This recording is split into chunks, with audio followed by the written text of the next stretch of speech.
First of all நம்மளுக்கு ஒரு விஷயத்தை தொடங்குறதுல தயக்கம் இருக்கும். தொடங்கினதுக்கப்புறம் அதை தொடர்ந்து பண்ணுறதுல அதை விட ரொம்ப தயக்கம் இருக்கும்.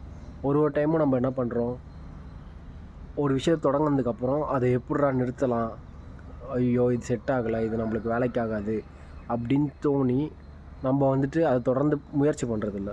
ஒரு விஷயம் நம்மளுக்கு வரல அப்படின்னா அந்த விஷயத்த நம்ம வராதுன்னு முடிவு பண்ணுறதை விட முயற்சி பண்ணணும்.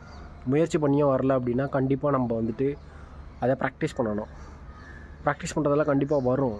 வராதுன்னு சொல்லிட்டு நம்மளே முடிவு பண்ணிட்டோம், நம்மளே நம்பலை அப்படின்னா யாருமே நம்மளை நம்ப மாட்டாங்க.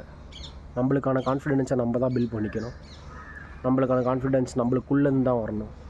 வெளியே இருந்து எவ்வளோ கான்ஃபிடென்ஸ் இருந்தாலும் அது நம்ம மனசை ஏற்றுக்காது. நம்ம மனசு கொடுக்குற கான்ஃபிடென்ஸை யாராலையுமே கொடுக்க முடியாது. ஸோ உங்களை நீங்கள் நம்புங்க, ஏன்னா நான் நம்புகிறேன். தொடர்ந்து ஒரு விஷயத்தை பண்ணுவோம், சாதிப்போம்.